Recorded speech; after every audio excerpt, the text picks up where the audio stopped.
वो लूट कर इन्होंने अमीर ठेकेदारों को दे दिया है। इन खबरों के पीछे का एजेंडा अगले 1 घंटे में हम बात करेंगे कुछ ऐसी ही बड़ी खबरों की जिस पर चर्चा जरूरी है। इस चर्चा में जुड़ेंगे अपने संवाददाताओं से और विशेषज्ञ मेहमानों से भी।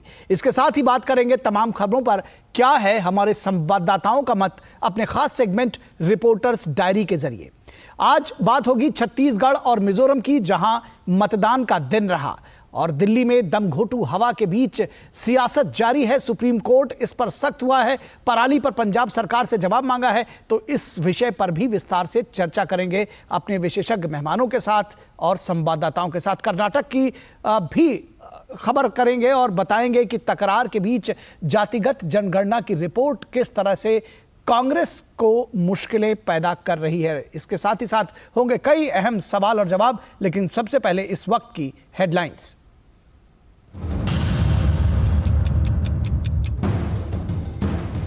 छत्तीसगढ़ में पहले चरण की 20 सीटों पर मतदान का दिन। वोटिंग को लेकर युवाओं और महिलाओं में दिखा उत्साह। पूर्व मुख्यमंत्री रमन सिंह और कांग्रेस के प्रदेश अध्यक्ष दीपक बैज सहित कई दिग्गजों के भविष्य का होगा फैसला। नारायणपुर में नक्सलियों के मंसूबे हुए नाकाम। सुरक्षा बलों से मुठभेड़ के बाद जान बचाकर भागे नक्सली। एरिया में सर्च ऑपरेशन जारी। मिजोरम की सभी 40 सीटों पर चल रही है वोटिंग। सत्तारूढ़ Mizo national front, Zoram people's movement और कांग्रेस के बीच त्रिकोणीय मुकाबला।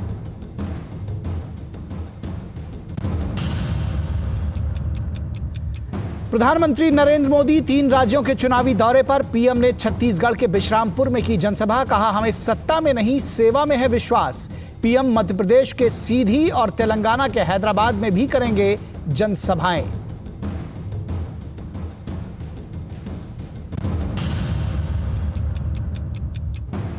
केंद्रीय गृह मंत्री और वरिष्ठ बीजेपी नेता अमित शाह आज राजस्थान में कर रहे हैं चुनाव प्रचार। वहीं कांग्रेस समेत तमाम दलों के स्टार प्रचारक भी कर रहे हैं धुआंधार प्रचार।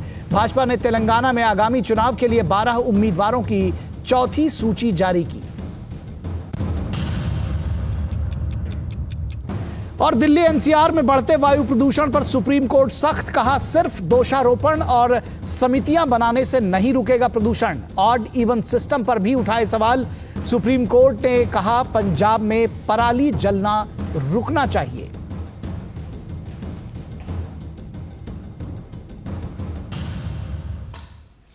तो इस वक्त में सबसे पहले बात करेंगे छत्तीसगढ़ और मिजोरम की, जहां मतदान हो रहा है और आज इसको लोकतंत्र के उत्सव के तौर पर देखा जा रहा है। तो किस तरह से लोकतंत्र का यह उत्सव मनाया जा रहा है। छत्तीसगढ़ के पहले चरण की 20 और मिजोरम की विधानसभा की सभी 40 सीटों के लिए मतदान जारी है। छत्तीसगढ़ में 10 ऐसी सीटें रही हैं जहां पर सिर्फ 3 बजे तक वोट डाले गए हैं, 7 बजे से 3 बजे तक, और बाकी 10 सीटों पर शाम 5 बजे तक वोट डाले जाएंगे। तो छत्तीसगढ़ के पहले चरण में आदिवासी बहुल 11 जिलों के लिए वोटिंग हो रही है। राजनीतिक रूप से एक क्षेत्र बेहद महत्वपूर्ण है और कहा जा रहा है कि जिसने यहां से लीड ले लिया वही सत्ता की चाबी पाता है। नारायणपुर के थाना ओरछा के तादुर के जंगल में एसटीएफ और माओवादियों के बीच मुठभेड़ हुई। नक्सली जान बचाकर भागे और एरिया में सर्च ऑपरेशन जारी है। महिला मानपुर, अंतागढ़, भानुप्रतापपुर, कांकेर, केशकाल, कोंडागांव, नारायणपुर, दंतेवाड़ा, बीजापुर और कोंटा सीटों पर मतदान सुबह 7 बजे से शुरू हुआ और इन 10 सीटों पर 3 बजे तक मतदान हुआ है। वहीं बची हुई 10 सीटों पर सुबह 8 बजे से शाम 5 बजे तक मतदान होना है। तो इन विधानसभा सीटों पर बीजेपी और कांग्रेस के कई बड़े दिग्गज नेताओं की किस्मत दांव पर लगी है, जिसमें राज्य के पूर्व मुख्यमंत्री रमन सिंह और कांग्रेस के प्रदेश अध्यक्ष भी शामिल हैं। वहीं मिजोरम विधानसभा चुनाव के लिए सभी 40 सीटों पर भी मतदान चल रहा है। वोटर्स में उत्साह देखा जा रहा है। मिजोरम में 8,52,000 से अधिक मतदाता कुल 174 उम्मीदवारों के भाग्य का फैसला करेंगे। तो राज्य की सियासत का आज बेहद महत्वपूर्ण दिन, लोकतंत्र का उत्सव। मिजोरम और छत्तीसगढ़ में सत्तारूढ़ मिजो नेशनल फ्रंट, कांग्रेस और जोरम पीपुल्स मूवमेंट ने सभी 40 सीटों पर उम्मीदवार उतारे हैं, जबकि भाजपा 23 चुनाव क्षेत्रों में चुनाव लड़ रही है। दोनों ही राज्यों में निर्वाचन आयोग ने शांतिपूर्ण मतदान सुनिश्चित करने के लिए सुरक्षा के व्यापक प्रबंध किए हैं। चुनाव आयोग ने चुनाव सुरक्षा प्रबंधन निगरानी तंत्र स्थापित किया है। बूथों की ऑनलाइन मॉनिटरिंग की जा रही है। ऑनलाइन मॉनिटरिंग की जा रही है। सीसीटीवी कैमरास लगाए गए हैं। चुनावों में प्रत्याशियों और पार्टियों के खर्चों और मीडिया रिपोर्टिंग पर भी चुनाव आयोग नजर रखे हुए है। तो हर एंगल से चुनाव आयोग जो है वो लगातार मतदाताओं को मदद कर रहा है। वोटरों में मतदान को लेकर उत्साह देखा जा रहा है। दोनों ही राज्यों के कई मतदान केंद्रों पर महिलाओं और युवाओं की लंबी कतारें देखी गई। इस बीच प्रधानमंत्री नरेंद्र मोदी ने आज सुबह युवाओं से लोकतंत्र के इस महापर्व में शामिल होने की अपील की। प्रधानमंत्री ने कहा कि लोकतंत्र के इस महापर्व में जरूर शामिल हो। और प्रधानमंत्री ने क्या कुछ ट्वीट किया यह आपको बताते हैं। पीएम मोदी ने युवाओं से लोकतंत्र के इस महापर्व में शामिल होने की अपील की। उन्होंने सोशल मीडिया प्लेटफॉर्म एक्स पर लिखा कि छत्तीसगढ़ में आज लोकतंत्र के पावन उत्सव का दिन है। विधानसभा चुनाव के पहले चरण के सभी मतदाताओं से मेरा अनुरोध है कि वे अपना वोट जरूर डालें और इस उत्सव के भागीदार बने। इस अवसर पर पहली बार वोट डालने वाले राज्य के सभी युवा साथियों को मेरी विशेष बधाई। तो युवा साथियों को विशेष बधाई दी उन्होंने। और मिजोरम के मतदाताओं के लिए भी उन्होंने अलग से ट्वीट किया। एक्स पर लिखा उन्होंने कि मैं मिजोरम के लोगों से रिकॉर्ड संख्या में मतदान करने का आह्वान करता हूं। मैं विशेष रूप से युवा और पहली बार मतदाताओं से आग्रह करता हूं कि वे अपने मताधिकार का प्रयोग करें और लोकतंत्र के त्योहार को मजबूत करें। तो बेहद महत्वपूर्ण बात इस लिहाज से भी कही कि सभी को वोट जरूर डालना चाहिए। मतदान करना आपका हक है और लोकतंत्र के उत्सव में भाग लेने के लिए ये एक सबसे अच्छा तरीका है। छत्तीसगढ़ के राजनांदगांव में सुबह से ही मतदाता मतदान केंद्रों में पहुंचते रहे। यहां मौजूद हमारे संवाददाता अश्विनी मिश्रा ने पोलिंग बूथ का जायजा लेकर वहां मौजूद मतदाताओं से बातचीत की। मुख्य मुद्दा यहाँ पर शिक्षा और स्वास्थ्य की अभी भी कमी है और इसमें जरूरी एक सुधार हो। जैसा चाहिए एक जिला हेडक्वार्टर को जिस तरह से डेवलप होना चाहिए उस तरफ से डेवलप नहीं हुआ है। सर्वप्रथम तो मैं ये कहना चाहता हूँ कि मतदान हमारा अधिकार है। प्रत्येक व्यक्ति को अपने मतदान का प्रयोग करना चाहिए। यहाँ शिक्षा, स्वास्थ्य, शहर की सफाई, पिछड़े जो आवासी लोगों को जो मकान का जो सुविधा है वो नहीं मिल पाया है। ब्लू फील्ड होना चाहिए, ब्लू एस्ट्रोटर्फ लगना चाहिए क्योंकि यहाँ हॉकी की पहचान है। मैं राजनांदगांव वासियों को यह अपील करता हूं कि मतदान के लिए ज़्यादा से ज़्यादा लोग घर से निकलें। हम लोग तो छत्तीसगढ़ के हित के लिए वोट दिए हैं और राष्ट्र हित के लिए वोट दिए हैं। और वहीं मिजोरम में चल रही वोटिंग का जायजा लिया हमारे संवाददाता बिक्रमजीत सिंह ने। My name is Deepika Lamgade and it's my first time voting and my voting experience was quite good. So I just want from the government to make the roads so clear so that there will be no any problems. And what about this? I would like to say that in every colleges there should be an internship and job placement so that they will not go any far away, so that we can stay with our parents. No need to go other states and all. Best, I want road transportation to be more better than this, and I expected from this new government to do that. That's all. Mizoram is a illiterate state. Literacy rate is very high and people are also aware of their rights.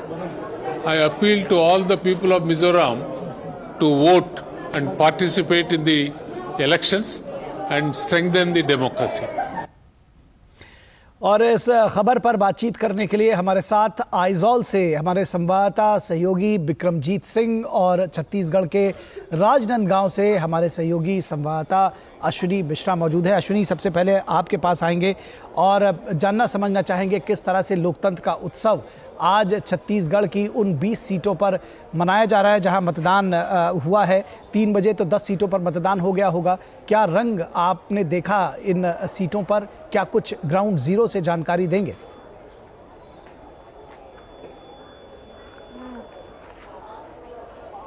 जी निखिल, अगर बात करें छत्तीसगढ़ की तो 20 सीटों पर 10 सीटों पर 3 बजे तक और अन्य 10 सीटों पर 5 बजे तक मतदान हो रहा है। सुबह 7 बजे से 3 बजे तक मतदान नक्सल प्रभावित क्षेत्रों में हुआ, जिसमें कि अगर बात करें तो कांकेर, भानुप्रतापपुर, कोंटा, दंतेवाड़ा, बीजापुर, केशकाल, कोंडागांव, ये सब प्रमुख सीटें रहीं। यहाँ पर 3 बजे तक मतदान प्रक्रिया पूरी हो चुकी होगी, लेकिन मतदान प्रक्रिया में जो भी लोग लाइनों में लगे होते हैं वो अंत तक अपना मतदान करते हैं, लिहाजा कुछ क्षेत्रों में चल भी रही होंगी। निखिल, यहाँ मैं राजनांदगांव में हूँ, यहाँ 8 बजे मतदान शुरू हुआ और लगातार लोगों का उत्साह देखने को मिल रहा है। खुद मैं दिखाऊंगा कि किस तरीके से बड़ी संख्या में युवा, बुजुर्ग, माताएं, बहनें और साथ ही साथ बड़ी संख्या में फर्स्ट टाइम वोटर्स यहाँ पर मतदान के लिए आए हुए हैं। और सबसे अच्छी बात अगर बात करें तो जितनी सशक्त भागीदारी लोकतंत्र में आधी आबादी की हो रही है मतदान में, वो कहीं ना कहीं पुरुषों के साथ कंधे से कंधा मिलाकर इस महापर्व में शिरकत कर रही है। हाँ, एक मलाल जरूर रहता है कि जब टिकट देने की बात होती है, जब प्रत्याशियों के चयन की बात होती है, तो कहीं ना कहीं राजनीतिक दल उसमें कोताही करते हैं। खैर, अब जब जिस तरीके से अभी स्थितियां बनी है और नए कानून और अधिनियम के अधिनियम लागू होने के बाद ये परिस्थितियां बदलेंगी, उसके भी वैधानिक प्रयोग किए जा रहे हैं, संवैधानिक उपाय किए जा रहे हैं। यहाँ हम खुद दिखाएंगे, बड़ी संख्या में माताएं बहनें यहाँ पर मौजूद हैं। मत प्रतिशत की अगर बात करें तो आधिकारिक तौर पर निखिल अब तक 1 बजे तक का मत प्रतिशत आया है, 3 बजे का कभी भी आ सकता है। 44.55% मतदान हुआ है जी। सबसे अच्छी बात हम अगर आपको बताएं तो सर्वाधिक मतदान भानुप्रतापपुर, जो कि जहां पर 3 बजे तक मतदान होना था, वो आंकड़े और बढ़ जाएंगे। पिछली बार इन सब क्षेत्रों में तकरीबन 76% से ज्यादा मतदान हुआ था। भानुप्रतापपुर में 1 बजे तक 61.83 61.83, कांकेर में 61.8, कोंडागांव में 54.04, केशकाल में 52.66, दंतेवाड़ा की अगर बात करें तो दंतेवाड़ा में इस तकरीबन 41%। ये वो आंकड़े बताते हैं कि किस तरीके से अगर 61% से ज़्यादा मतदान भानुप्रतापपुर नारायण में होता है तो किस तरीके से बुलेट की जीत हुई है। किसी तरीके का लोगों के मन में भय नहीं है।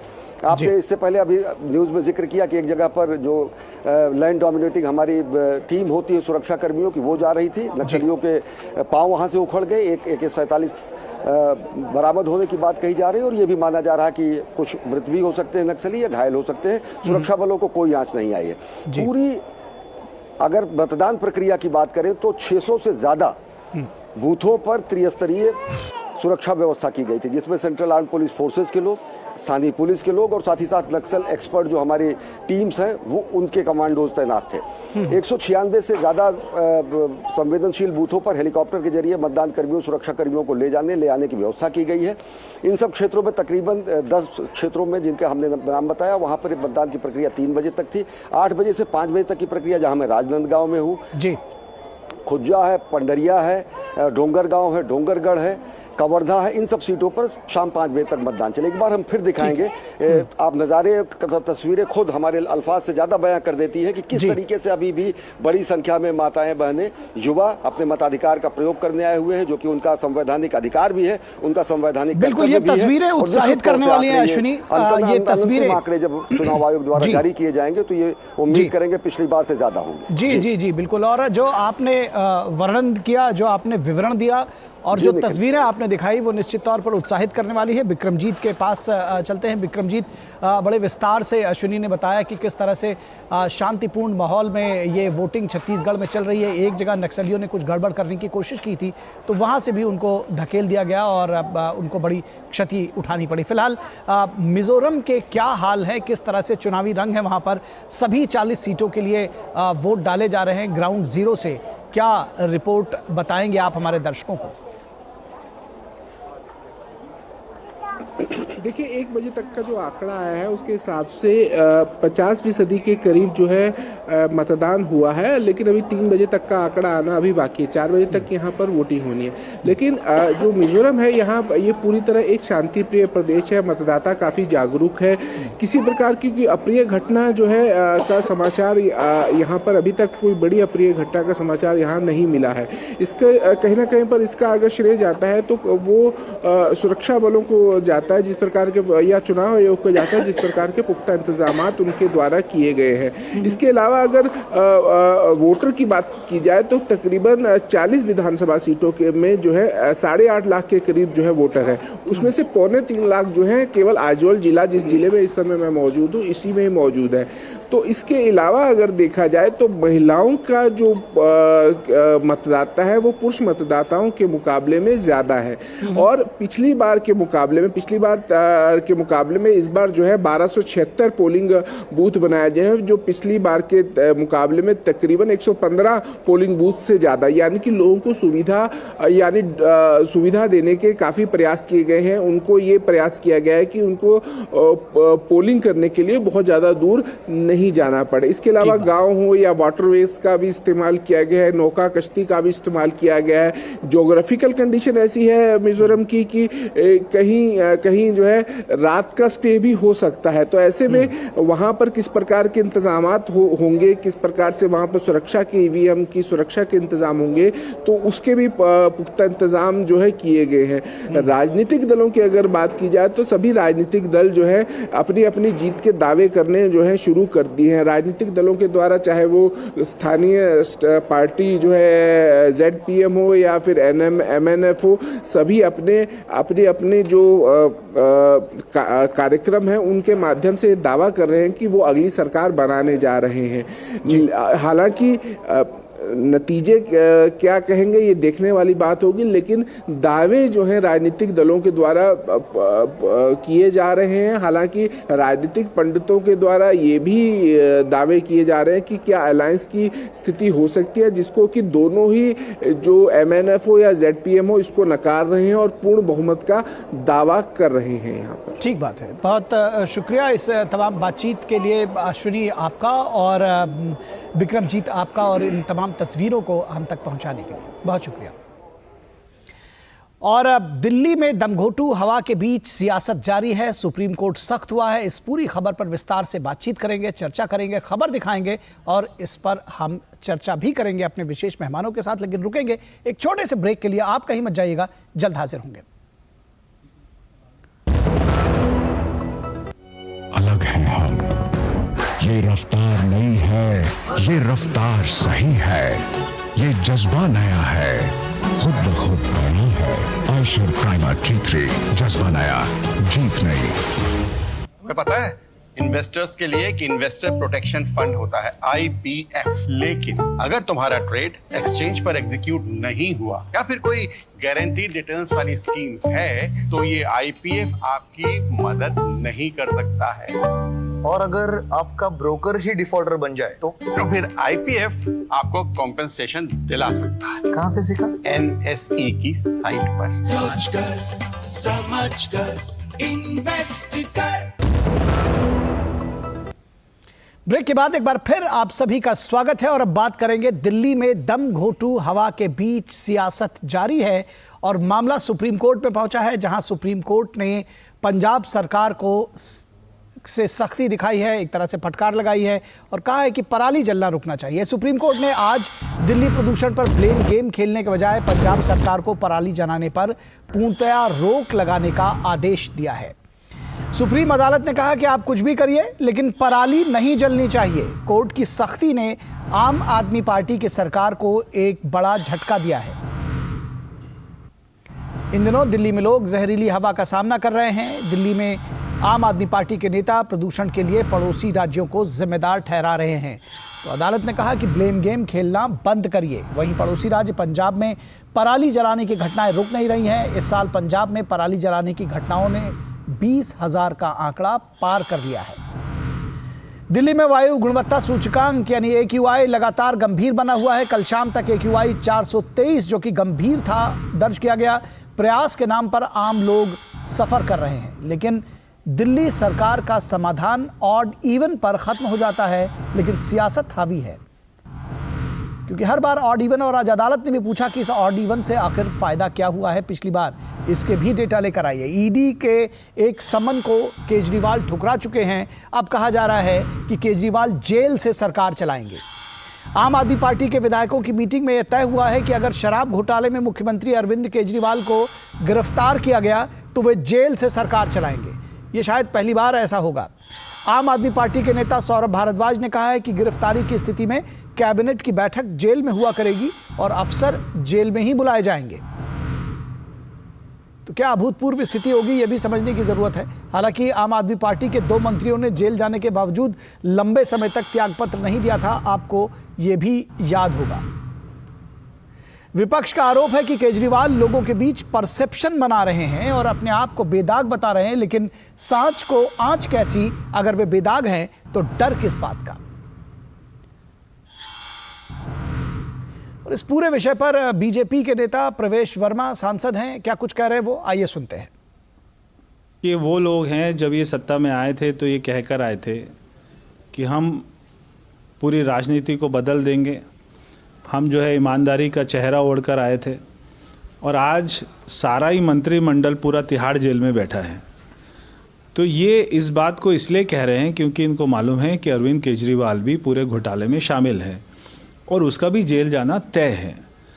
इसको और भी जो इनके मंत्री हैं, अगर कोई आतिशी है, कोई सौरभ भारद्वाज है, राघव चड्ढा है, अगर इन्होंने भी अगर कोई उसमें घोटाले में शामिल हुए होंगे तो ये भी जाएंगे। और संदीप पाठक आम आदमी पार्टी के नेता, वो क्या कह रहे हैं, आइए उनको सुनते हैं।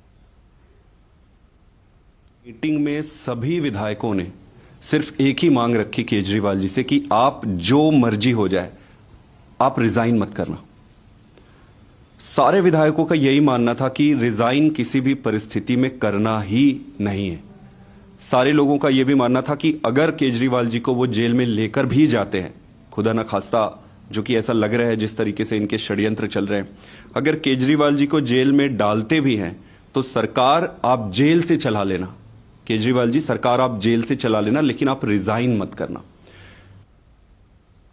तो केजरीवाल जी सरकार आप जेल से चला लेना लेकिन रिजाइन मत करना। इस विषय पर भी, इस पूरे मुद्दे पर बातचीत करेंगे। हमारे साथ 3 खास मेहमान भी जुड़ेंगे, लेकिन इससे पहले कि हम मेहमानों से जुड़ें और इस चर्चा की शुरुआत करें, आपको लिए चलेंगे राजस्थान के मकराना, जहां बीजेपी के नेता अमित शाह एक जनसभा को संबोधित कर रहे हैं। और मोदी जी ने चुपचाप इसका भूमि पूजन कर दिया और 22 जनवरी 2024 को वहां प्रभु श्री राम 550 साल के बाद भव्य मंदिर में विराजेंगे। मुझे याद है वीरभूमि वालों, मुझे ढंग से याद है 2014 से 19 में पार्टी का अध्यक्ष था। ये राहुल बाबा है ना, राहुल बाबा। अरे यार क्यों हंसते हो? मैं राहुल बाबा की बात कर रहा हूं, इसमें हंसना क्या? अरे वो राहुल बाबा है ना, वो राहुल बाबा रोज मुझे पूछते थे, मंदिर वहीं बनाएंगे, तिथि नहीं बताएंगे। अब राल मकराना वालों, मैं आज बता देता हूं, 22 जनवरी को 2024 को वहां राम लल्ला विराजेंगे। राहुल बाबा तो नहीं जाएंगे, राहुल बाबा नहीं जाएंगे, मगर मकरामणा वालों भाइयों तो जाए, मेरी मातृशक्ति पूरी की पूरी अयोध्या जाए। और सालों से जिसकी राह देखते थे वो काम नरेंद्र मोदी जी ने देखते देखते पूरा कर दिया है। मित्रों, एक कांग्रेस पार्टी जो है ये परिवारवादी पार्टी है। ऊपर सोनिया जी को, बेटे को प्रधानमंत्री बनाना है और नीचे गहलोत जी, वल्लभ गहलोत को लॉन्च करने में पड़े हैं। मगर इनका लॉन्चिंग ऐसा होता है, ये सोनिया जी 20 साल से राहुल बाबा को लॉन्च कर रहे हैं, लॉन्च ही नहीं होते हैं। होते हैं क्या? और इधर वैभव गहलोत भी लॉन्च नहीं होते हैं। इनके परिवारवाद को राजस्थान की जनता स्वीकारती नहीं है। आप करिए अपने बेटे बेटी को लॉन्च। मोदी जी ने चंद्रयान लॉन्च कर चंद्रमा पर तिरंगा पहुंचा दिया। माताओं, भाइयों, बहनों, गहलोत सरकार ने ये 5 साल के अंदर भ्रष्टाचार की सारी सीमाएं लांघ दी है। भ्रष्टाचार तो मैं बाद में आता हूं, मगर पेपर लीक के जो मामले आए ना, पेपर लीक के मामले ऐसे देश भर में कहीं नहीं आए। 4 साल के अंदर 14 अलग अलग परीक्षाओं में पेपर लीक कराकर अपने चट्टे बट्टे को नौकरियां देकर राजस्थान के युवा के साथ दगा करने का काम ये अशोक गहलोत ने किया है। 40 लाख राजस्थान के युवाओं का भविष्य चौपट करने का काम किया है और वो आराम से घूम रहे हैं। हम पकड़ लेंगे, कहां पकड़ोगे भाई? किसको पकड़ा? किसी को नहीं पकड़ा है। गहलोत साहब, हाई कोर्ट की भर्ती में पेपर लीक हुआ, एलडीसी की कांस्टेबल भर्ती में पेपर लीक, आप भी साथ में बोलिए, एसआई की भर्ती में, चिकित्सा अधिकारी की भर्ती में, सीएचओ 2022 पेपर, लाइब्रेरियन भर्ती paper, JEN civil degree paper, RWT level 2 paper, वन रक्षक भर्ती पेपर, बिजली विभाग में तकनीकी हेल्पर पेपर, द्वितीय श्रेणी शिक्षक भर्ती पेपर। अब इन्होंने इतने सारे पेपर लीक करे हैं, इस बार राजस्थान की जनता ने एडवांस में, अरे सुनो यार, ना मत बोलो, सुनो, तुम हाँ बोलोगे। इन्होंने 14 पेपर लीक किए हैं, राजस्थान की जनता ने एक पेपर लीक दिया कि अगली बार कांग्रेस का पेपर लीक नहीं आने वाले हैं। आएंगे भाई, बताओ, आएंगे मकराना वालों? गहलोत साहब, जरा भी शर्म बची है? तो आप देख रहे थे मकराना से, राजस्थान से सीधा प्रसारण, जहां बीजेपी के नेता और केंद्रीय गृह मंत्री अमित शाह जनसभा को संबोधित कर रहे थे। बीजेपी की तरफ से वो जनता के सामने अपना पक्ष रख रहे थे। फिलहाल हम जो चर्चा कर रहे थे इस खबर पर जाने से पहले, वो बात हो रही थी दिल्ली की सियासत की, और उस सियासत में दमघोंटू हवा के बीच में किस तरह से सुप्रीम कोर्ट ने नाराजगी जताई है, पराली को लेकर के सख्ती जताई है और कहा है कि पंजाब में जो ये पराली जल रही है वो उस पर रोक हर कीमत पर लगनी चाहिए। और साथ ही साथ एक और विषय है, यानी कि जेल से अब अरविंद केजरीवाल सरकार चलाएंगे, ये कह रहे हैं आम आदमी पार्टी के नेता और उनके वर्कर्स। तो ये कौन सी सियासत है, इसको भी समझने की कोशिश करेंगे। हमारे साथ 3 खास मेहमान जुड़े हुए हैं इस पूरे विषय पर बातचीत करने के लिए। हमारे साथ बीजेपी की प्रवक्ता अनुजा कपूर जुड़ी हुई हैं। अनुजा जी, बहुत स्वागत है आपका। परविंदर सेठी, जो कि पॉलिटिकल एनालिस्ट है, राजनीतिक विश्लेषण है। परविंदर जी, बहुत स्वागत है आपका। और विनोद मिश्रा, हमारे कंसल्टिंग एडिटर। विनोद जी, आपका भी स्वागत है। विनोद जी, सबसे पहले आपके साथ शुरुआत करेंगे और ये समझना चाहेंगे कि आखिर कैसे विश्लेषण करेंगे इस पूरी सियासत का, कैसे समझाएंगे कि ये जेल से सरकार चलाना किस तरह की सियासत है? निखिल, मैं आपकी रिपोर्ट से आता हूं कि आज जो दिल्ली में देखिए कि हालत क्या है। इस दमघोंटू हवा के बीच जो आप अपनी रिपोर्ट में बता रहे थे, लाखों बच्चे स्कूल से जाने के बजाय अपने घर में बंद हैं। हजारों ऐसे बुजुर्ग होंगे जो घर से बाहर निकल नहीं रहे हैं पिछले 4-5 दिनों से। सरकारी कर्मचारियों को जो एक तरह से आपने ये किया है 50-50 का, तो उस तरह से लोगों का कामकाज प्रभावित हो रहा है। कल दिवाली के बाद आप ओड इवेंट भी लागू करने जा रहे हैं, तो आप सोचिए कि ये पूरा का जो रोजगार, लोगों की रोजी रोटी, रोजों की कमाई, ये सब कुछ एक तरह से दमघोंटू हवा के बीच में ये सारे आम जनता है। लेकिन सरकार जिनकी जिम्मेदारी है वो किस तरह से इसमें ब्लेम गेम की बात कर रही है। जब कभी भी आप इस तरह की बात होती है, पराली की बात का सामने में लाया जाता है, तो वो एक तरह से ब्लेम गेम होता है कि पंजाब तो बहुत दूर है, उसके नज़दीक के जो जिला, जो डिस्ट्रिक्ट हैं, यूपी के हों, हरियाणा के हों, उनसे प्रभावित है। तो आप जब समस्या से भागते हैं, इसका आपने ही एक सबूत दिया है। जब आप दिल्ली में सरकार में, पंजाब में आपकी सरकार नहीं थी, तो आप कह रहे थे कि सब कुछ पराली पंजाब का ये हवा है, हमारी सरकार बनेगी तो हम 6 महीने का अंदर में हम ये दिल्ली की वायु प्रदूषण की समस्या का ख़त्म कर देंगे। और जब आप सरकार में आए उसके बाद आपने 6 महीने 1 साल बनाया, और उस 1 साल के बाद में आपने एक दवा का और एक केमिकल्स का आपने आविष्कार किया था, जिसको आपने कहा ये डिकम्पोजर है, जैसे ही पराली पे डालोगे वो गल जाएगा और ख़त्म हो जाएगा। चुटकी भर में आपने उसको कहा कि ये निदान हमको मिल गया है दिल्ली के प्रदूषण का।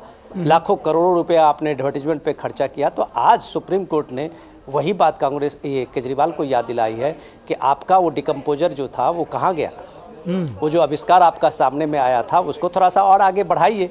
लेकिन सुप्रीम कोर्ट ने आज जो सख्ती दिखाई है ये बहुत कमाल की चीज़ है। तो सुप्रीम कोर्ट ने एक साफ लफ्जों में कहा है दिल्ली सरकार को कि आप इसमें ब्लेम गेम मत कीजिए। पंजाब में किसी भी सूरत में पराली नहीं जलनी चाहिए, ये आपका काम है, आप इसकी व्यवस्था करेंगे। नहीं अगर ऐसी व्यवस्था होती है तो अगली सुनवाई में हम कोई आदेश देंगे। तो जाहिर सी बात है कि सुप्रीम कोर्ट ने इस समस्या को एक समझने की और इस समस्या के जड़ में जाने की बात कही है, और वो ब्लेम गेम के बजाय में सीधे कहा है कि जो पराली का मामला है, जो आप पिछले दिनों में आप देख रहे हैं, जो डेटा आ रहे हैं, पंजाब गवर्नमेंट कह रहा है कि हमारे पास कोई ऐसा वहाँ के ग्राउंड रिपोर्ट नहीं है, डेटा नहीं है, लेकिन सैटेलाइट का जो है उसके हम हिसाब से कह सकते हैं कि इस साल कम से कम 20,000 से ज़्यादा पराली जलाने की घटना हुई है। पिछले एक हफ्ते में 2,000-3,000 से ज़्यादा ये घटनाएं लगातार बढ़ रही है। और आप कह सकते हैं कि इस फसल में अभी 25% फसल बाकी है, और किसानों ने तय कर लिया हुआ है कि उनके पास में जलाने के अलावा कोई ऑप्शन नहीं है। तो आने वाले टाइम में दिल्ली कितना भयंकर हो सकता है। जी निश्चित तौर पर दिल्ली के लिए ये जो मुश्किल है उसको सबसे ख़ास बात है कि कम से कम सुप्रीम कोर्ट ने समझा है और सीधे शब्दों में बिना लाग लपेट के आम आदमी पार्टी की पंजाब सरकार को भी आड़े हाथों लिया। हमारे साथ में परविंदर सेठी जी जुड़े हुए हैं। क्या परविंदर जी हमारे साथ जुड़े हुए हैं? जी परविंदर सेठी जी। परविंदर जी, ये इसके पहले जब आम आदमी पार्टी की सरकार पंजाब में नहीं थी तो हमेशा ये देखने में आता था कि पंजाब को वो बार बार ये कहा करते थे कि पंजाब से पराली आती है और उनके पास जो है एक ऐसी दवा है जो उन्होंने पूसा इंस्टीट्यूट से जो जाने कहाँ से बताया था कि उस पर छिड़काव करेंगे और ठीक हो जाएगा। और अब जब उन करके दिखाने की बारी आई तो उन्होंने फिर से ब्लेम गेम करना शुरू कर दिया। सुप्रीम कोर्ट ने सख्ती दिखाई है। आपको लगता है कि दिल्ली वासियों के साथ अन्याय नहीं है?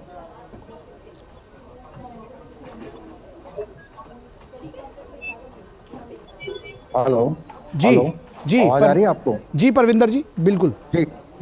जी मैं हाँ जी आपने मेरा सवाल सुना? मैं ये कहना चाहता हूँ कि जो ये हाँ मैं आपने पंजाब के बारे में बात करी, सुप्रीम कोर्ट के फैसले के बारे में क्लियर नहीं, लेकिन मैं ये बहुत ही सेंसिटिव जो लोगों के स्वास्थ्य के जो खिलवाड़ है किसी भी राजनीतिक पार्टी को करना नहीं चाहिए। लेकिन पराली एक फैक्टर हो सकता है, लेकिन उसके यहाँ पे दिल्ली के अंदर पॉल्यूशन है, इंडस्ट्रियल पॉल्यूशन है, जो आसपास जो हरियाणा है, यूपी है, राजस्थान है, वहाँ हरियाणा के अंदर 2000 ईंटों के भट्टे हैं, वहाँ पे 3000 कारखाने हैं, वहाँ डीजल की बसें, कमर्शियल व्हीकल का जो काला धुआं है, वो भी फैक्टर्स है। हमें सभी फैक्टर्स के ऊपर काम करने की आवश्यकता है, चाहे राज्य सरकार हो चाहे सेंट्रल सरकार हो, सबके कलेक्टिव। चलिए एक बार कोशिश करेंगे। उनसे हमारा संपर्क टूट गया। दरअसल इसी बात को सुप्रीम कोर्ट ने भी कहा और यही बात बार बार कही जा रही है कि जैसे ही ये सवाल किया जाता है किसी भी जी आप हमें सुन पा रहे हैं परविंदर जी? यहाँ पे जी चलिए परविंदर जी से थोड़ी देर में जुड़ेंगे।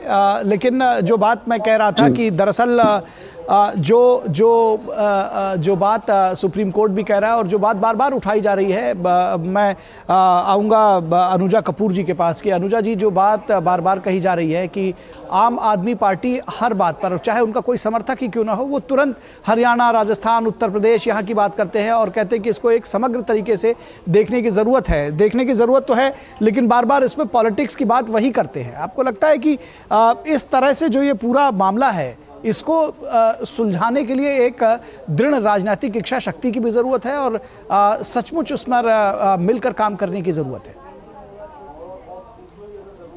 निखिल भाई, अगर मैं आपको ये बात बताऊं कि जहां पे दृढ़ विल ऑफ द पॉलिटिकल की बात करते हैं, इशू की बात करते हैं, तो वो ऑलरेडी अगर हम देखें तो दिल्ली में सेंटर ने करके दिखाया है। इलेक्ट्रिक बसेस 400 किसने दी? मोदी जी ने दी। आप अगर इको पार्क देखेंगे, आप 12 डाइवर्सिटी पार्क्स देखेंगे, आप बात कीजिए, अभी रिसेंटली मोदी जी ने ₹333 करोड़ रुपया अलॉट किया है। पंजाब को उसके अंदर दिया है। पुराने टाइम पर भी ₹2476 करोड़ रुपया दिया था टोटल, जिसके अंदर 1147 करोड़ पंजाब के अकेले के पास था और कुछ 500 के करीब यूपी या 600 के करीब हरियाणा के पास था। आप देखिए पंजाब के पास इतना पैसा होने के बावजूद इन्होंने, जो मोदी जी ने 1.25 लाख मशीनें भी दी थी, वो तक अनयूज्ड है सर। आप इस बात का हैरान होंगे देखकर कि किस तरीके का ये अरविंद केजरीवाल की सरकार है सर। ये सिर्फ और सिर्फ दोगलेबाजी करने के लिए आते हैं। स्मॉग टावर 3 लगाए हैं जी, कितनी बात करी थी इन्होंने, 20 करोड़ एक के ऊपर लगाया इन्होंने। आज फिल्टर चेंज करना है, चले जाते थे डीपीसीसी के पास कि आज फिल्टर चेंज करना है, पैसा दो पैसा दो। सर हर समय पैसे की बात, काम निठल्ला। और कितनी बड़ी बात है कि आज ये जवाब नहीं दे सकते कि जब 2018 से 2021 के बीच में इनको ₹1147 करोड़ पंजाब को मिला, उन्होंने कहा जी हमने 935 करोड़ यूज कर लिया। ठीक है, आपने कर लिया। 212 करोड़ सर, 200 करोड़ कहां गया? इन्होंने, उसका जवाब इनके पास नहीं है। ये जो अनयूज्ड मशीनें इनके पास पड़ी हैं, उसका ये क्या कर रहे हैं? दूसरा, क्या आप लोगों ने कहीं पर भी जिस तरीके से पीएमओ ने सबकी मीटिंग्स ली थी, पंजाब, हरियाणा, राजस्थान, ने क्या जो एक कंपनसेशन की तरह, आप लोगों ने इंसेंटिव की तरह कहीं पर कुछ दे रहे हैं? सर हरियाणा जो है 4000 रुपया दे रहा है इंसेंटिव पर एकड़ पर, 4000, और यूपी दे रहा है 2500 जी हर एक एकड़ पर। और चालान कितने हुए हैं? आप इनसे पूछे पंजाब से कितने चालान करे इन्होंने। सर नासा फेल कर रहे हैं, ये नासा बता रहा है इनको कि किस तरीके से इन लोगों के कांड है सर, कि नजर आता है जमीन पर। आप बात कीजिए चालान, 996 चालान तो हरियाणा ने करे हैं। इसका मतलब वो एक्टिव है ना ग्राउंड पर, क्योंकि सर दोनों के जो सीएम है, योगी जी और खट्टर जी, दोनों जमीन पर हैं, अपने देश में, अपने प्रदेश में हैं और वहां पर बैठकर काम कर रहे हैं। अरविंद केजरीवाल के तो जो टाइम ही नहीं मिल रहा। ठीक है अनुजा जी, यहाँ ठीक है अनुजा जी, एक विषय और भी है विनोद जी, थोड़ी देर में परविंदर जी का अगर नेटवर्क ठीक हो जाता है तो उनको भी जोड़ने की कोशिश करेंगे। एक विषय और भी है, जो ये जो आजकल दिल्ली में एक नई तरह की सियासत है कि जेल से चलाएंगे सरकार। ये किस तरह का, क्या आम जनता ने उनको जेल से सरकार चलाने के लिए चुना था? और ये डर कहां से? निखिल, देखिए ये बहुत टेक्निकल चीज़ है। जेल से सरकार चलाने के बाद जब आम आदमी पार्टी की कल मीटिंग हुई थी, देखिए ये अफसोस की बात है कि दिल्ली में लाखों लोग इस जहरीली गैस से और दमघोटू हवा से परेशान हैं, लेकिन आम आदमी पार्टी के जो विधायक हैं उनकी जो बैठक होती है तो उसमें ये तय होता है, सर्वसम्मति से ये तय हुआ है कि जिसमें कि सिर्फ ये बात कही गई कि केजरीवाल को किसी भी हालत में त्यागपत्र नहीं देना है, रिजाइन नहीं करना है। अगर उनकी गिरफ्तारी होती है तो जेल से वो सरकार चलाएंगे, जेल में उनकी कैबिनेट होगी, जेल में ही सारे अफसर जाएंगे। तो ये परसेप्शन की जो सियासत है उसमें उनको ये पता है कि, अब ये आपको थोड़ा सा मैं बैकग्राउंड बताऊं, इस देश में पहला एक मुख्यमंत्री जयललिता है कि जो मुख्यमंत्री होते हुए भी वो जेल में थी, लेकिन वो मुख्यमंत्री पद से रिजाइन नहीं किया था। तो इनको पता है कि ये बात उनके कानूनी एक तरह से उनको हथियार है उनके पास में, जो ये कह सकते हैं कि जब तक आरोप सिद्ध नहीं होता है तब तक वो आरोपी नहीं है। इस हालत में इनके दो मंत्री, एक तो सत्येंद्र जैन सालों तक लगभग वो मंत्री बने रहे और अपने ही जेल मंत्री जेल में बंद रहे, उसके बाद ये शिक्षा मंत्री थे वो जेल में बंद रहे। तो ये मिला के उनको एक परसेप्शन बनाना है कि ईडी के एक सम्मन को उन्होंने एक तरह से अवॉइड किया है। उसी के बाद में जवाब देते हुए ईडी के उस सम्मन में उन्होंने उसको टेक्निकल पॉइंट उठाया, तो आपने किसको ये सम्मन किया है, आपने कन्वेनर को किया है या चीफ मिनिस्टर को किया है। तो केजरीवाल इस चीज के लिए मशहूर रहे हैं, वो बातों का खाते हैं और बातों में इस तरह से फिर दिल्ली वाले को इस तरह से इम्प्रेस करना चाहते हैं कि देखो जी मैं तो निर्दोष हूँ, लेकिन हमको ये सरकार जो है बीजेपी की सरकार वो अपने जांच एजेंसियों से जेल में डालने जा रही है। अब सवाल ये है कि अगर केजरीवाल इतने बेदाग हैं, देखिए मोरल की बात होती है कि जब चारा घोटाले में लालू यादव चीफ मिनिस्टर थे तो उन्होंने उन पे जैसे ही वो चार्ज फ्रेम हुआ लालू यादव को रिजाइन करना पड़ा, और यही नीतीश कुमार है।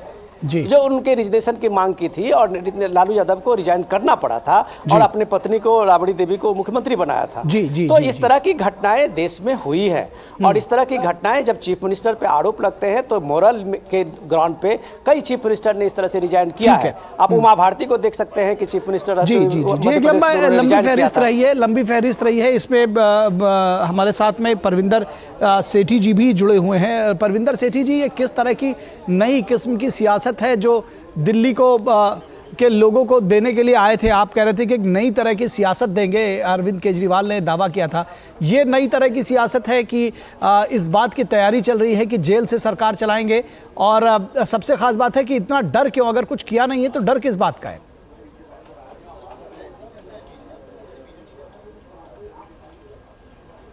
परविंदर जी, आपको मेरी आवाज मिल रही है?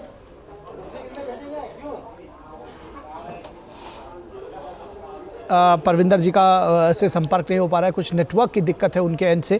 फिलहाल इस पर अनुजा कपूर के पास आएंगे। अनुजा कपूर जी, जो एक बड़ा जिसको लगातार आम आदमी पार्टी और जो दूसरे विपक्षी दल हैं जो एक दलील देते हैं, वो कहते हैं कि ईडी सीबीआई का इस्तेमाल जो है वो बीजेपी करती है अपने राजनीतिक विरोधियों के लिए, और इसीलिए हम जो है इन सारी स्थितियों में कोई भी चीज़ होता है, भ्रष्टाचार का कोई भी मुद्दा उठता है तो वो कहते हैं कि ये राजनीतिक इसमें मंशा जो है वो छिपी हुई है। मुझे लगता है कि शायद ये लोगों ने कॉन्स्टिट्यूशन नहीं पढ़ा है या बेवकूफ बन के बात करने की कोशिश कर रहे हैं। कॉन्स्टिट्यूशन इस बात को पूरी तरीके से कहता है कि सीबीआई और ईडी जो है वो एक कॉन्स्टिट्यूशनल पोस्ट है, उसको कोई पैदा नहीं करा है किसी ने। तो जब सीबीआई ईडी एक कॉन्स्टिट्यूशनल पोस्ट है, ना तो वो केस बना सकती है ना तो केस बिगाड़ सकती है। वो जो भी केस बनाएगी लाएगी तो कोर्ट के अंदर ना सर, कोर्ट में आएगी तो जज के सामने ही ना। अब मैं एज अ लॉयर अगर मैंने क्योंकि केस बनाया है, मैंने अगर गलत केस बनाया तो सर मेरा केस डिसमिस हो जाएगा, मेरा केस खड़ा ही नहीं होगा sir court in trial of the court. और फिर आप बात करते हो, चलिए मेरा केस ट्रायल ही नहीं चलेगी अगर डिसमिस होता है, और अगर चलो चालू भी हो जाता है सर, अगर उसके अंदर मैं बेल लेना चाहूँ और मेरे सबूत ऐसे हैं सामने कि जी आपको बेल नहीं मिल रही, आप बताइए ना सर, बेल क्या भाजपा नहीं दे रही, बेल सीबीआई नहीं दे रही, बेल ईडी नहीं दे रहा, बेल भाजपा के कार्यकर्ता नहीं दे रहे, बेल कौन नहीं दे रहा? बेल नहीं दे रही कोर्ट, कोर्ट बेल नहीं दे रही क्योंकि कोर्ट के सामने प्राइमा फेसी ये सामने नजर आता है कि मोडास ऑपरेंडी जिस तरीके से लिकर केस बनाया गया है, या आजकल तो इतने केसेस अरविंद केजरीवाल के अगेंस्ट है, इन्होंने तो सीबीआई ईडी की बात करें सर, आप एफबीयू भूल गए, फीडबैक यूनिट, वो किसने बनाई थी? तो सर आप खुद सोचिए इस आदमी के बारे में, आप सोचिए कि कितने खतरनाक किस्म के इंसान है, ये किस तरीके का मोल्डिंग करते हैं सर। एफबीयू बनाई थी इन्होंने, सीबीआई ईडी को तो सर छोड़ दी, फेल कर दिया इन्होंने तुमको। तो जब आपने उस टाइम पर आप कहते हैं आप लोगों की आपने जासूसी करी, आपने खुद एक अपनी इन्वेस्टिगेशन टीम बनाई, ये कितनी बड़ी बात है। और मुझे दुख है इस वक्त कि मेरे जवाब को देने के लिए इस वक्त आम आदमी पार्टी के कोई मुद्दा नहीं है। और दूसरी बात ही बात करते हैं, मेरे सामने अगर सीबीआई ईडी आए या मेरे को सम्मान दे दे या बात करे तो भाई मैं तो ये कहूंगी ना, मैं तो ये कहूंगी कि देखो मैं, और सबसे बड़ी बात इसके अलावा ये पीसी करके भी बोलते हैं कि मेरे पास सीबीआई ईडी आने वाली है, मुझे जेल जाना पड़ेगा और मैं चला जाऊंगा। सर कोई भी आम आदमी पुलिस वाले से डरता है, कोई भी आम आदमी ने कोई कांड नहीं किया है जिसने कोई ऐसा काम है, करप्शन नहीं किया है, वो ये कभी नहीं कहेगा कि मेरे को सीबीआई या ईडी के साथ जाना है या मैं जेल जाऊंगा। जी दरअसल सवाल यही था, क्यों जाऊंगा? मैंने कुछ करा ही नहीं, मैंने कुछ किया ही नहीं, मैं क्यों जेल जाऊंगा भाई? ठीक बात है, सवाल दरअसल यही पूछा जा रहा था, अपने आप को इमैजिनेट करते हैं। बिल्कुल, सवाल यही पूछा जा रहा था कि अगर कोई कुछ कर नहीं है तो डर कैसा। और एक नए किस्म की सियासत का ये चलन है, कम से कम दिल्ली के लोग इसको देख रहे हैं, महसूस कर रहे हैं, और शायद वो उसको कैसे टेकअप करते हैं ये देखने की बात होगी। फिलहाल बहुत शुक्रिया आप दोनों लोगों का, विनोद मिश्रा जी का और हमारे साथ जुड़ने के लिए अनुजा कपूर जी आपका भी। हमारे साथ थोड़ी देर के लिए परविंदर सेठी जी भी जुड़े हुए थे, उनके साथ बाद में संपर्क टूट गया, लेकिन उनका भी शुक्रिया हमारे साथ जुड़ने के लिए। फिलहाल रुकेंगे एक छोटे से ब्रेक के लिए, ब्रेक के बाद जब वापस लौटेंगे तो बात करेंगे कर्नाटक के सियासत की, किस तरह से तकरार के बीच जातिगत गणना की रिपोर्ट पेश करने की तैयारी है।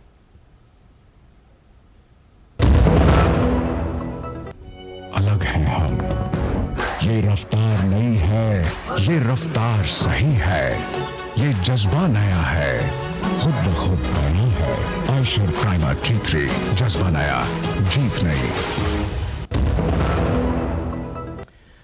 स्वागत है आपका ब्रेक के बाद। और कर्नाटक में तकरार के बीच जातिगत जनगणना की रिपोर्ट उसको सार्वजनिक करने की बात हो रही है। तो नीतीश कुमार अपने बिहार विधानसभा में इस रिपोर्ट को उन्होंने टेबल किया है। तो क्या कुछ है सियासत के मायने, क्या कुछ है खबर, ये समझने की कोशिश करेंगे। आज नीतीश कुमार की सरकार ने जातिगत जनगणना की रिपोर्ट को बिहार असेंबली में पेश करके अपनी सियासी जमीन पक्की की है। तो ये समझने की जरूरत है कि इस रिपोर्ट को पेश करके सियासी जमीन पक्की की है। आखिर ऐसा क्यों कहा जा रहा है, ये भी बताएंगे आपको। वहीं कर्नाटक में मुख्यमंत्री पद को लेकर मचे घमासान के बीच सिद्धारमैया रिपोर्ट सार्वजनिक करने जा रहे हैं। कर्नाटक में कांग्रेस सरकार सामाजिक आर्थिक जाति सर्वेक्षण की रिपोर्ट को 20 नवंबर या 24 नवंबर से पहले प्राप्त करने की तैयारी कर रही है। सीएम सिद्धारमैया ने कहा है कि उन्होंने आयोग के अध्यक्ष जयप्रकाश हेगड़े से राज्य पिछड़ा वर्ग आयोग की रिपोर्ट और निष्कर्ष पेश करने का अनुरोध किया है। उन्होंने कहा कि अध्यक्ष से उन्होंने यह अनुरोध किया है कि वो निष्कर्ष पेश करें। आयोग के अध्यक्ष का कहना है कि रिपोर्ट के निष्कर्ष दिलचस्प है, हालांकि उन्हें डर है कि राजनीतिक दल इसका इस्तेमाल अपने फायदे के लिए कर सकते हैं। और आयोग के अध्यक्ष का कहना है कि बिहार जाति जनगणना की रिपोर्ट और कर्नाटक जाति सर्वेक्षण में अंतर है, क्योंकि ये समुदायों की शिक्षा स्थिति पर भी आधारित है। इस खबर ने कांग्रेस के भीतर हलचल पैदा कर दी है और इसको लेकर अंदरूनी खींचतान देखी जा सकती है। कांग्रेस के भीतर हलचल है डीके शिवकुमार और सिद्धारमैया जो गुट है दोनों के बीच में। उप मुख्यमंत्री डीके शिवकुमार और अन्य वरिष्ठ कांग्रेस नेता सीएम द्वारा रिपोर्ट को स्वीकार करने के पक्ष में नहीं है। उनका कहना है कि इस रिपोर्ट को स्वीकार नहीं किया जाना चाहिए। जानकार मानते हैं कि जातिगत जनगणना को लेकर चुनावी राज्यों में कांग्रेस ने बड़ा मुद्दा बनाया है और राहुल गांधी इसको लेकर के आगे रहे थे। संभवतः गठबंधन के दबाव के कारण कर्नाटक के पुराने सामाजिक आर्थिक सर्वे को सार्वजनिक करने का मन बनाया है। तो ये गठबंधन के दबाव के कारण बनाया है या फिर जो आंतरिक राजनीति है उसके तहत सिद्धारमैया इसको लेकर आना चाहते हैं। फिलहाल एक गुट ऐसा है जो इसके पक्ष में नहीं है। आयोग के अध्यक्ष जयप्रकाश हेगड़े जो सर्वेक्षण रहा उस आयोग के अध्यक्ष थे, वो क्या कुछ कह रहे हैं, आइए सुनते हैं। It's not socio-economic, it's socio-educational survey because हम तो कंसर्न है सिर्फ social status of family and educational status, इतना ही। इकोनॉमिक स्टेटस इसमें आता है, social, it's included in that. So we have to give indicators to the every household, marks for their status, social status, then give some weightage, they decide करना है आपको। और इस पूरी खबर पर बातचीत करने के लिए हमारे साथ हमारी संवाददाता आयशा खानम जुड़ी हुई हैं बेंगलुरु से। आयशा, कांग्रेस मुश्किल में तो दिखाई दे रही है, लेकिन ये जो बात कही जा रही है कि जो कर्नाटक का आर्थिक सर्वेक्षण है, दरअसल उसको आर्थिक और शैक्षणिक सर्वेक्षण भी बता रहे हैं आयोग के अध्यक्ष, किस तरह से ये डिफरेंट है बिहार के सर्वेक्षण से, लेकिन राजनीति दोनों जगह है। जी हाँ, बिल्कुल। इस रिपोर्ट पर तमाम राजनेताओं की नज़र है, खासकर कांग्रेस में इस रिपोर्ट को लेकर घमासान मचा है। हालांकि रिपोर्ट सबमिट नहीं हुई है, इसका खुलासा नहीं हुआ है, लेकिन कहीं ना कहीं ये बात साफ नजर आती है, क्योंकि अभी तक ये अटकलों का बाजार है वो गर्म है और उसमें ये ऐसा नजर आ रहा है कि इस रिपोर्ट में कहीं ना कहीं पिछड़ा वर्ग जो है, पिछड़े वर्ग की संख्या जो है वो ज्यादा बताई जा रही है, जिसके चलते जो दूसरे समुदाय हैं उनका स्तर नीचे आया है। तो ऐसे में क्या सिद्धरामैया को इस बात का अंदाजा था कि ये इस तरह की रिपोर्ट आने वाली है? तो क्या सिद्धरामैया बैकवर्ड क्लासेस के लिए एक चैंपियन बनने की कोशिश कर रहे हैं? वैसे तो वो कर्नाटक में कुरुबा जाति के कद्दावर नेता माने जाते हैं, लेकिन आरोप यही लग रहा है उन पर कि वो इस रिपोर्ट के जरिए बैकवर्ड क्लासेस में अपना जो मजबूत पकड़ है उसको और भी मजबूत करने की कोशिश कर रहे हैं। तो जाहिर सी बात है जब ये रिपोर्ट सामने आएगी तो काफी हलचल पैदा कर सकती है। और दूसरी तरफ डीके शिव कुमार ने, जैसा कि कल भी हमने इस पर बात की थी, डीके शिव कुमार ने साफ कहा है मुख्यमंत्री को इस रिपोर्ट को जल्दबाजी में एक्सेप्ट नहीं करना चाहिए, क्योंकि ये रिपोर्ट जो है कई टेक्निकलिटीज से हटकर है। इसमें कई टेक्निकल बातें जो है वो उसमें अडॉप्ट नहीं की गई हैं। तो ऐसे में डीके शिव कुमार को इस बात का डर है कि अगर इस रिपोर्ट में वकलीगा समुदाय, जिससे डीके शिव कुमार आते हैं, अगर वकलीगा समुदाय की संख्या कम है तो कहीं ना कहीं इनकी पकड़ जो है इस समुदाय से कुछ हद तक कम हो सकती है और उनके मुख्यमंत्री बनने के जो चांसेस हैं, जो उनके अरमान हैं, उस पर पानी फिर जाएगा। तो ऐसे में कांग्रेस में होड़ मची हुई है कि जल्द से जल्द मुख्यमंत्री पद के लिए डीके शिव कुमार को नियुक्त किया जाए और डीके शिव कुमार लगातार ये दबाव बना रहे हैं। लेकिन सिद्धरामैया ने साफ कह दिया है कि वो इस रिपोर्ट को एक्सेप्ट करेंगे। हो सकता है 20 तारीख या 20 तारीख से पहले भी इस रिपोर्ट को एक्सेप्ट किया जा सकता है और जल्द से जल्द इसका खुलासा किया जाएगा। देखिए, कांग्रेस की कहीं ना कहीं ये रणनीति है कि सत्ता में बने रहें और जो मुद्दे हैं, अहम मुद्दे हैं, उससे ध्यान हटाया जाए। एक तरफ 5 गारंटीज की बात हम कह रहे थे, तो 5 गारंटीज को लेकर काफी हड़कंप मच गया। कई जगहों पर अभी तक डेटा नहीं जुटा हुआ है, तो ये इस पर कई सवाल उठे। फिर भ्रष्टाचार का मामला सामने आया, कई कॉन्ट्रैक्टर्स पर रेड्स हुई, लेकिन इस पर भी कांग्रेस के पास जवाब नहीं था। तो अब इन तमाम बातों से नजर हटाने के लिए कहीं ना कहीं कांग्रेस इस रिपोर्ट का इस्तेमाल कर सकती है। तो विपक्ष को भी इस बात का डर है कि ये रिपोर्ट आने वाले चुनाव में एक राजनीतिक हथियार की तरह कांग्रेस इस्तेमाल कर सकती है और इस रिपोर्ट का खुलासा करने से पहले जो विपक्ष और जो कांग्रेस के भी कुछ नेता हैं जो आपत्ति जता रहे हैं, उनकी बातों को मान लिया जाए और ये टेक्निकलिटी जो ग्राउंड हैं उसको सही किया जाए। जी जी जी जी निश्चित तौर पर तो सियासत के भीतर भी सियासत है, इसमें कहीं ना कहीं मुश्किलों में है कांग्रेस का शीर्ष नेतृत्व। तो जो आपस में डीके शिव कुमार और सिद्धारमैया के बीच की जो गुणागणित है उसको भी बहुत आसानी से इस रिपोर्ट के ज़रिए समझा जा सकता है कि टेबल किया जाए या ना किया जाए। इसको लेकर के फिलहाल बहुत शुक्रिया इस तमाम बातचीत और जानकारी के लिए और सियासत के पीछे का हिडन एजेंडा बताने के लिए। और इसके बाद बात करेंगे रिपोर्टर्स डायरी की कि विभिन्न मुद्दों पर हमारे संवाददाताओं का क्या है रुख, क्या है उनका विश्लेषण। लेकिन रुकेंगे एक छोटे से ब्रेक के लिए, कहीं मत जाइएगा, जल्द हाजिर होंगे। अलग हैं हम, ये रफ्तार नई है, ये रफ्तार सही है, ये जज्बा नया है, खुद ब खुद नया है। आयशर प्राइमर G3, जज्बा नया, जीत नई। तुम्हें पता है इन्वेस्टर्स के लिए एक इन्वेस्टर प्रोटेक्शन फंड होता है IPF, लेकिन अगर तुम्हारा ट्रेड एक्सचेंज पर एग्जीक्यूट नहीं हुआ या फिर कोई गारंटीड रिटर्न्स वाली स्कीम है तो ये IPF आपकी मदद नहीं कर सकता है।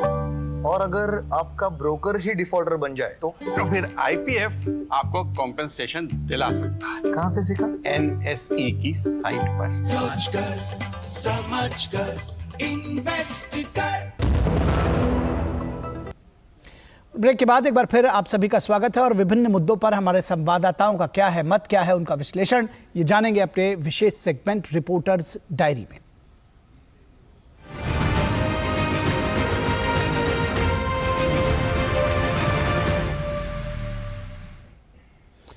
और राज्यों के चुनाव पर चुनाव आयोग की नज़र है। सीसीटीवी के जरिए पोलिंग बूथ का जायजा लिया जा रहा है। फ्री एंड फेयर इलेक्शन को लेकर चुनाव आयोग ने सेंट्रल ऑब्जर्वर्स को अलग अलग जगहों पर तैनात किया है। क्या कुछ बता रहे हैं हमारे संवाददाता ऋषि कुमार, आइए सुनते हैं।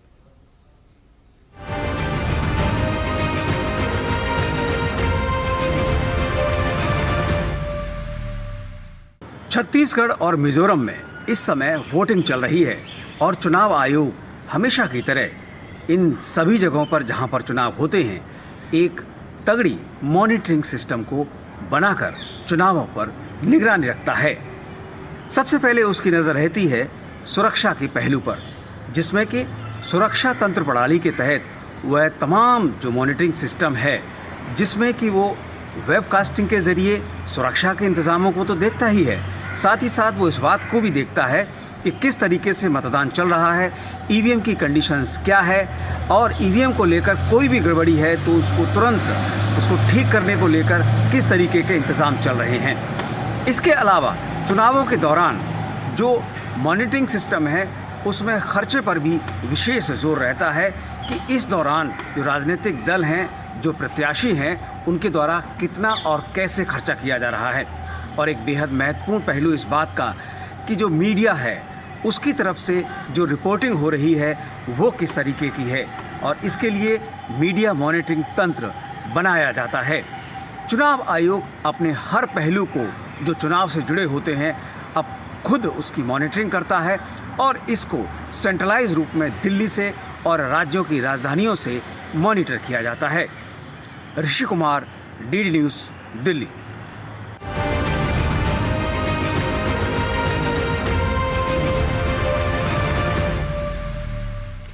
और यहाँ से आपको सीधे लिए चलेंगे ग्वालियर, जहां कांग्रेस के अध्यक्ष मल्लिकार्जुन खड़गे एक जनसभा को संबोधित कर रहे हैं। घोटाला है 10,000 करोड़ रुपए व्यापम घोटाला, तो आपको मालूम ही है। बच्चों का जो ये पोशाक और स्कूल ड्रेस, ये सब घोटाले बहुत है। नर्सिंग घोटाला, वो घोटाले से अडवाणी सभी के कितने बोल के गिनूं? 1, 2, 3 ऐसे हैं, 1, 2, 4 है तो गिन सकते। ये पूरा का पूरा ये गवर्नमेंट ही काली है। मैं कहाँ ढूंढूं सफेद कहाँ है बोल के? इसको क्या करना पड़ेगा? कलंक अगर है, कालापन अगर है तो साबुन से धोने से जाता नहीं। सोप लगाकर अगर आप कितना अच्छा सोप पिलाएंगे, उस कलंक को धोने के लिए जो बीजेपी ने किया वो जाएगा नहीं। उस कलंक को जाने के लिए उसको जलाना पड़ता है। वो कालेपन को जलाने के लिए, जैसा कि कोलसा रहता है, क्या बोलते हैं आप कोलसे को? कोल रहता ना, कोलसा, तो उस कोयला, तो अगर आप उसको सफेद करना है समझ के, अगर आप घिसते गए पत्थर पे, कोयला ही निकलता है। सफेद निकलना है तो कोयले को जलाना पड़ता है, उसी वक्त वो सफेद होगा। नहीं तो कोयला घिसते गए, रिपेयर करते गए, नहीं होने वाला है। वैसा बीजेपी को निकालना है तो पूरा इसी तरह से निकालना है, और स्वच्छ और सफेद हुकूमत लाना है तो कांग्रेस को वोट देकर लाना है। बस उन्होंने बहुत कुछ किया। तो आप देख रहे हैं सीधा प्रसारण ग्वालियर से, जहां पर कांग्रेस अध्यक्ष मल्लिकार्जुन खड़गे एक जनसभा को संबोधित कर रहे थे और कांग्रेस का पक्ष रख रहे थे। और इसके बाद बात करेंगे राम मंदिर में सबकी भागीदारी कैसे हो रही है। यूपी सरकार की अक्षत योजना चलाई जा रही है और उद्घाटन के मौके पर सबकी उपस्थिति दिखाई देगी। रिपोर्टर्स डायरी में क्या कुछ बताएंगे विकास सिंह हमारे संवाददाता, आइए देखते हैं।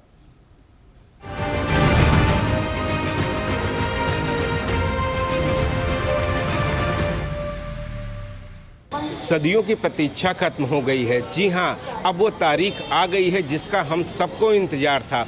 22 जनवरी को प्रभु श्री राम के मंदिर में प्राण प्रतिष्ठा का समारोह आयोजित होगा और इस समारोह में प्रधानमंत्री नरेंद्र मोदी स्वयं मौजूद रहेंगे। अयोध्या सज रही है, संवर रही है।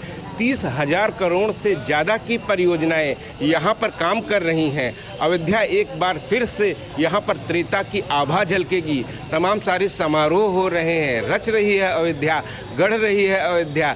तमाम सारे लोग यहाँ पर आकर अब एक बार फिर से पुनः व्यवसाय करना शुरू कर दिए हैं। लोगों को संभावनाएं लग रही हैं कि यहाँ पर अब ढेर सारे पर्यटक आएंगे। केंद्र सरकार और राज्य सरकार अयोध्या को धार्मिक, आध्यात्मिक और पर्यटक नगरी के रूप में विकसित कर रही है। पूरे विश्व में एक बार फिर से अयोध्या की आभा झलकेगी। जी हाँ, प्रभु श्री राम वही हैं। लोक कल्याण का सबसे बड़ा उदाहरण ही राम राज्य की परिकल्पना है। आने वाली पीढ़ियाँ अयोध्या में आकर अपनी विरासत को जानेंगी, समझेंगी और आत्मसात करेंगी।